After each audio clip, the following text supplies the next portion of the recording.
苗人凤，你的死期到了，我们就是来杀你的。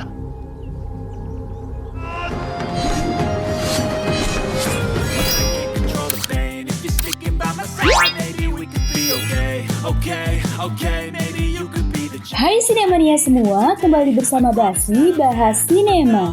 Pada kesempatan ini kita akan melanjutkan rangkuman serial Kung Fu Side Story of Fox Clans part kelima. Bagi yang belum nonton cerita sebelumnya, link video ada di deskripsi ya. Oke, mari kita langsung masuk ke pembahasannya.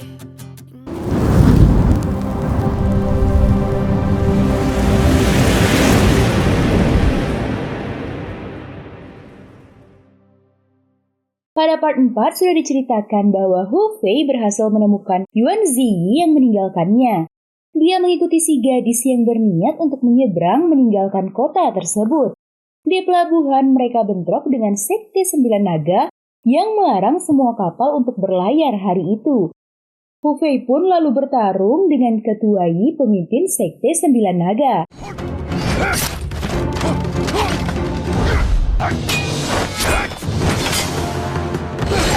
Serangan Ketua Yi sangat ganas, namun dengan tenang Hu Fei bisa mematahkan semua serangan itu.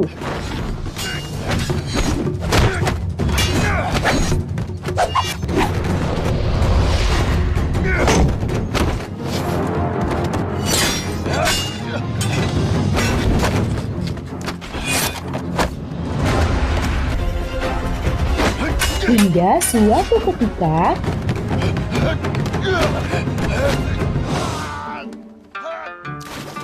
setelah menjatuhkan Ketua Yi, kedua pemuda itu meninggalkan dermaga tersebut.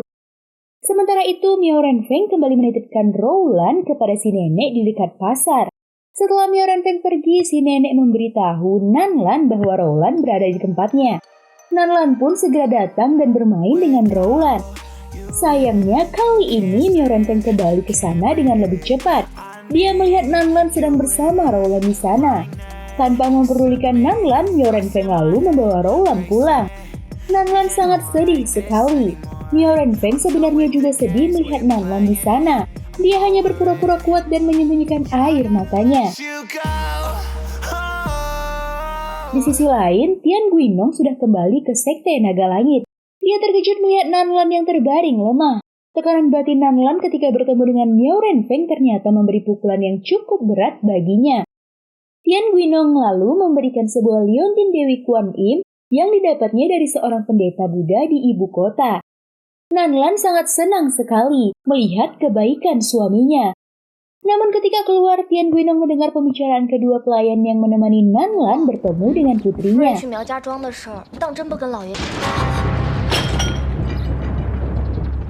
Tian Guinong menjadi sangat marah.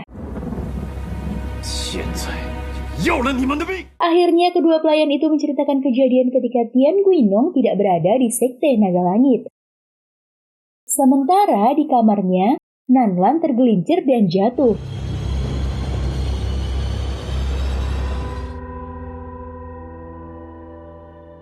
Tian Guinong segera memanggil tabib untuk mengobati Nanlan. Namun sayang, janin yang dikandungnya tidak terselamatkan.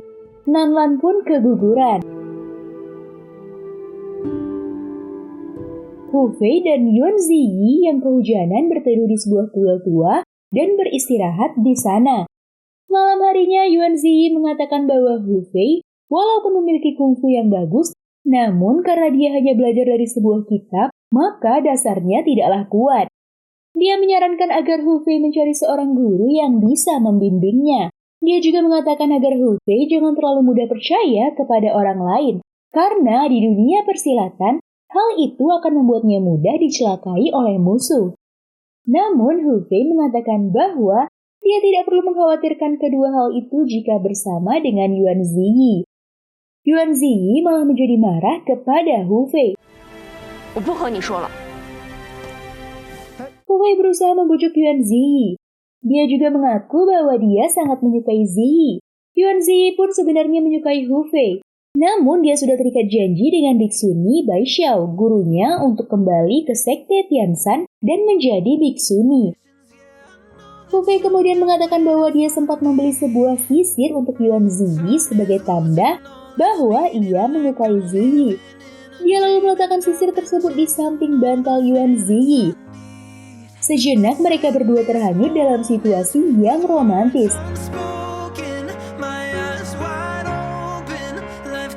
Namun tiba-tiba, ternyata yang muncul adalah Feng Tianan dan anak buahnya yang tersisa. Dia menyuruh 2 orang pengawal untuk memeriksa kuil tempat Hu Fei dan Ziyi menginap. Kedua orang itu melihat kuil itu kosong, lalu melaporkan kepada Feng Tianan. Mereka pun akhirnya berteduh di kuil tersebut. Yuan Ziyi dan Hu Fei memantau situasi dari atas atap kuil. Namun ketika melihat Feng Tianan, Hu Fei tak bisa menahan emosi. Feng Tianan! Hu Fei!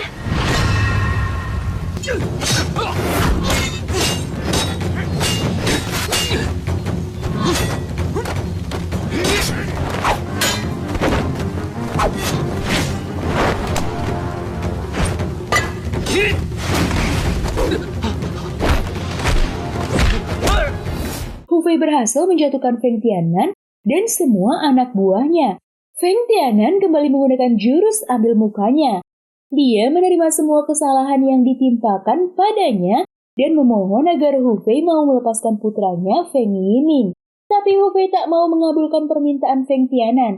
Feng Tianan mengatakan bahwa dia akan bunuh diri di depan Hu Fei dan mengambil sebuah tombak. Namun tiba-tiba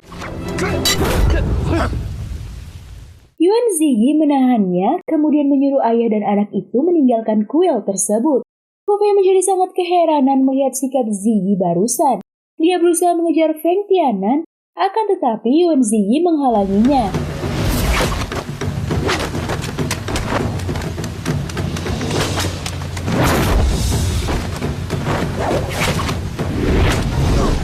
Hu Fei menjadi marah kepada Ziyi.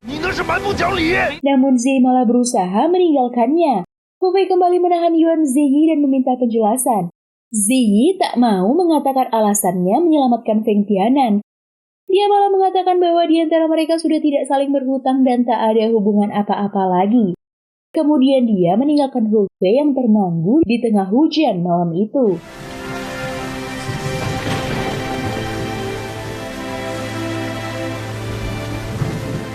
Hu Fei berusaha mengejar Yuan Ziyi. Dia terus berusaha mencari. Yuan Ziyi yang sebenarnya berada tak jauh dari tempat itu berusaha menahan kesedihannya. Dia sebenarnya tidak marah kepada Hu Fei. Namun dia memang tak bisa bersama Hu Fei karena sudah terikat janji dengan gurunya. Malam itu Tian Guinong pergi ke sebuah pemakaman. Dia lalu membuka sebuah peti mati. Ternyata sosok di dalam peti itu bukanlah mayat. Dia adalah Shi Wanchen yang dikenal dengan julukan si Dewa Racun. Kedatangan Tian Guinong bertujuan untuk menyuruh si Wanchen membunuh Miao Renfeng. Di tempat lain, Feng Tianan yang berhasil lolos dari Hu Fei menemui ketua Chen di Sekte Tiaji. Feng Tianan lalu menceritakan masalahnya dengan Hu Fei kepada ketua Chen. Kemudian Feng Tianan meminta bantuan keuangan kepada ketua Chen untuk bekalnya melanjutkan perjalanan. Ketua Chen yang selama ini didukung oleh Feng Tianan segera menyanggupi permintaan tersebut. Sementara Hu Fei yang berusaha menyusul Yuan Yizi juga sudah sampai di kota itu. Dia ikut bergabung dengan jamuan yang diadakan Sekte Tianji dan bertemu langsung dengan ketua Chen Yu. Ketua Chen Yu lalu mengajak Hu Fei untuk masuk ke dalam Sekte Tianji untuk menikmati jamuan khusus. Hu Fei yang tak bisa menolak memenuhi undangan ketua Chen. Namun tak pernah dibayangkan oleh Hu Fei bahwa itu adalah sebuah jebakan.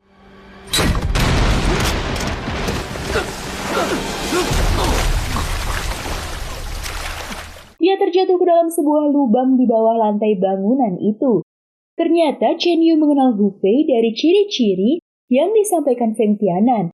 Persaudaraannya dengan Tuan Feng membuatnya merasa harus membalaskan sakit hati Feng Tianan terhadap Hu Fei. Hu Fei lalu menyusuri lorong sempit di bawah tanah tersebut. Dia sampai di sebuah ruangan yang cukup luas dan ia bertemu dengan seseorang di sana. Orang tersebut adalah Sung Gang Feng, salah satu tetua Sekte Tianji. Dia lalu menceritakan kepada Hu Fei bahwa Chen Yu adalah keponakannya. Ia dikurung di sana oleh Chen Yu karena dia tidak menyetujui pengangkatan Chen Yu sebagai ketua sekte. Semua berawal ketika ketua Lu Shixian sakit parah. Chen Yu memanfaatkan situasi itu untuk mendapatkan pedoman pukulan Yin Yang dan cincin kekacauan, dua ilmu tertinggi Sekte Taiji. Ketua Lu yang memahami karakter Chen Yu tak mau memberikan kedua ilmu itu. Chen Yu yang marah lalu menghabisi Ketua Lu dan semua keluarganya. Namun putrinya Xiao Mei berhasil melarikan diri. Sun Gangfeng lalu membawa murid-murid Sekte Tiaji untuk menangkap Chen Yu. Namun sayangnya Chen Yu lebih kuat dan Sun Gangfei dikalahkan dan dikurung di ruang bawah tanah. Sun Gangfeng lalu menerangkan kepada Hu Fei bahwa penjara bawah tanah Sekte Taiji dibangun dengan formasi Bagua Taiji. Kemudian dia mengarahkan Hu Fei untuk bisa keluar dari tempat itu. Shangmen Kai, Jin Kemu, Dong Nanzhong. Wu Keshui, Xi Nanshang. Tapi memang tak mudah.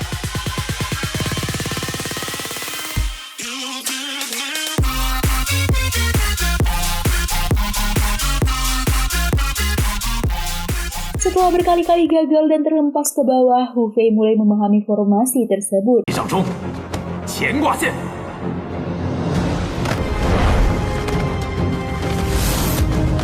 Kali ini Hu Fei berhasil. Setelah keluar dari penjara bawah tanah, mereka pun menyusun rencana untuk membongkar kejahatan Chen Yu.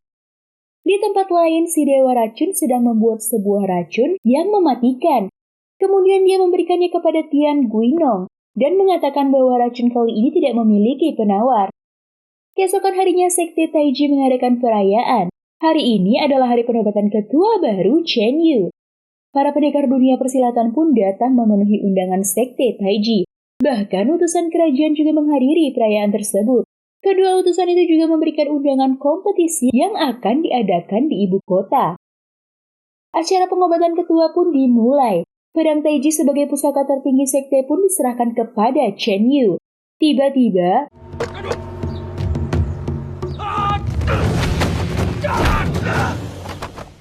Sun Gangfeng dan Hu Fei muncul dan menghentikan upacara tersebut.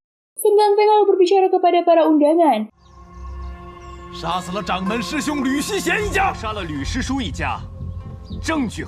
Dia membeberkan semua kejahatan Chen Yu. Namun dengan tenang Chen Yu membantah dan membalikkan tuduhan itu. Setelah itu dia menyerang Sun Gangfeng. Hu Fei maju menghalanginya. Kali ini Hu Fei kena batunya. Chen Yu bukanlah orang yang mudah dihadapi. Pukulan Biju Taiji benar-benar membuat Hu Fei kewalahan.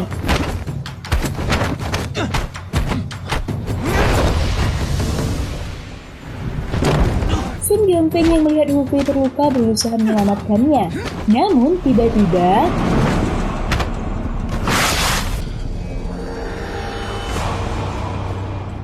yang muncul adalah Zhao Bansan si tangan 1000. Dia memberikan obat luka dalam kepada Hu Fei. Ternyata Zhao Bansan datang ke Sekte Taiji bersama Xiao Mei, putri mendiang ketua Lu. Xiao Mei lalu memberikan kesaksiannya. Zhao Bansan adalah seorang ketua Sekte Taiji di daerah utara. Ternyata setelah melihat keluarganya dibantai, Xiao Mei melarikan diri ke utara dan meminta perlindungan Zhao Bansan. Dia juga mengeluarkan surat darah Sun Gangfeng yang diserahkan Xiao Mei kepadanya. Namun anehnya Zhao Bansan malah membacakan rapalan pedoman ilmu cincin kekacauan yang membuat Chen Yu membunuh ketua Lu.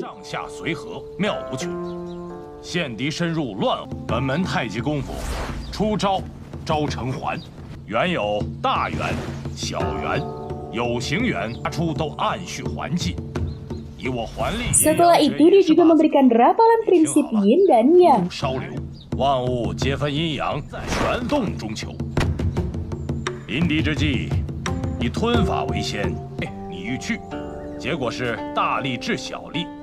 Sebenarnya Zhao Banxing tertarik dengan Hu Fei yang dianggapnya mempunyai jiwa kepahlawanan. Semua rapalan tadi disampaikannya dengan tujuan Hu Fei bisa memahami dasar dari tinju Taiji yang luar biasa dan memiliki perubahan jurus sangat cepat. Kemudian Zhao Bansan bertanya kepada Hu Fei. Mendengar jawaban Hu Fei, Zhao Bansan memerintahkannya untuk bertarung dengan Chen Yu sekali lagi. Kali ini Chen Yu sudah kehilangan percaya dirinya dengan kehadiran Zhao Bansan. Namun dia tentu saja tidak mau harga dirinya direndahkan. Mereka pun mulai bertarung. Tinju Taiji memang sangat luar biasa. Kedua pemuda itu memperagakan pertarungan jarak dekat yang sangat memukau.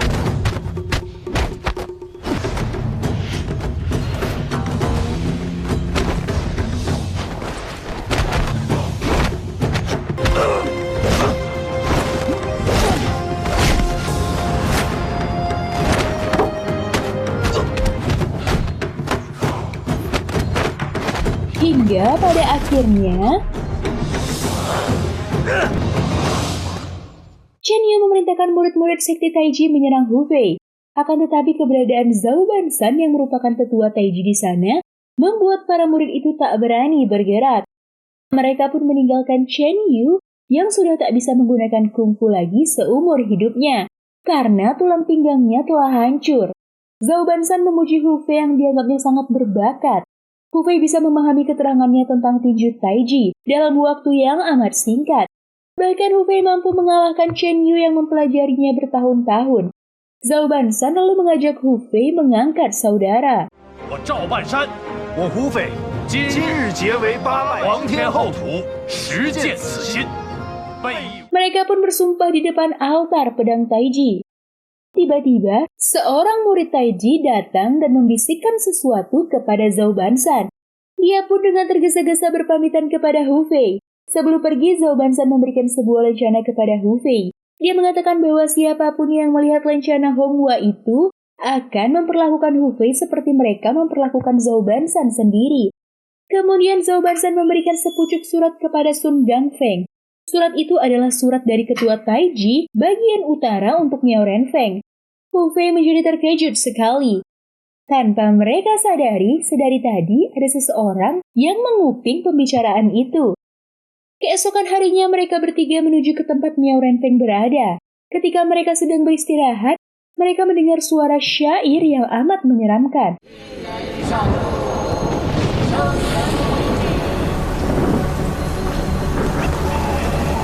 Hu Fei lalu menantang pendatang itu. 是人就给我站出来！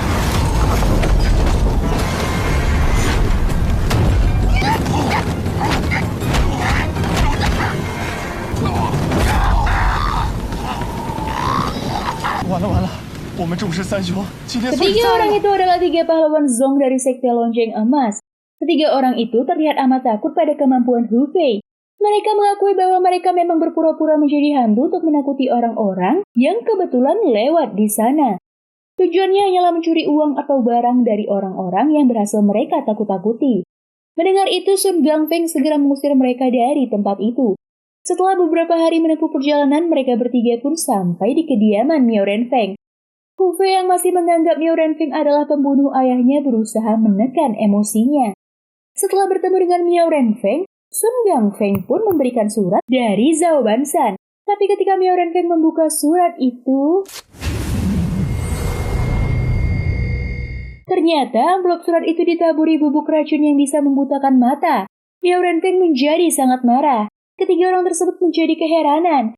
Akhirnya Hu Fei mengerti ketika hantu palsu yang ia temui malam itu ternyata sudah menukar surat Zhao Bansan yang asli dengan surat yang berisi racun tersebut. Tiba-tiba mereka kembali mendengar syair yang menyeramkan. Kemudian, ketika pendekar Zong itu muncul di sana, ketiga orang ini terkenal sebagai pembunuh bayaran di dunia persilatan. Mereka selalu membunuh untuk menerima bayaran. Kali ini mereka dibayar oleh seseorang untuk menghabisi Miao Renfeng. Sun Gangfeng yang merasa bersalah kepada Miao Renfeng maju menyerang ketiga orang tersebut. Melihat itu, Hu Fei juga tak tinggal diam. Sementara Miao Renfeng mendekat ke ayunan Rowland dan bersiap untuk menjaga putrinya tersebut. Walaupun dengan mata tertutup, ternyata Miao Renfeng masih mampu untuk menjatuhkan lawannya. Namun tiba-tiba lilin di dalam rumahnya terjatuh. Api pun mulai menjalar. Walaupun menganggap Miao Renfeng sebagai musuhnya, namun jiwa kesatria Hu Fei tak bisa membiarkan Miao Renfeng terbunuh oleh cara licik. Dia pun berjanji akan menjaga keselamatan Rowland dengan taruhan nyawa. Dengan perpaduan kemampuan mereka berdua, dua orang penyerang berhasil dijatuhkan. Mioren Feng lalu mengejar ke bagian luar rumah yang sedang terbakar dan berusaha menyelamatkan papan arwah Hui Dao yang berada di sana. Namun tangannya terluka. Hu Fei segera muncul dan membantu Mioren Feng. Dia sangat terkejut melihat papan arwah di tangan Mioren Feng yang bertuliskan nama ayahnya. Akankah Hu Fei bisa mengetahui bahwa selama ini dia sudah salah sangka kepada Mioren Feng? Ataukah dia akan tetap melanjutkan niatnya membunuh Mioren Feng untuk membalas dendam kedua orang tuanya? Akan kita lanjutkan pada episode berikutnya. See you guys on the next video!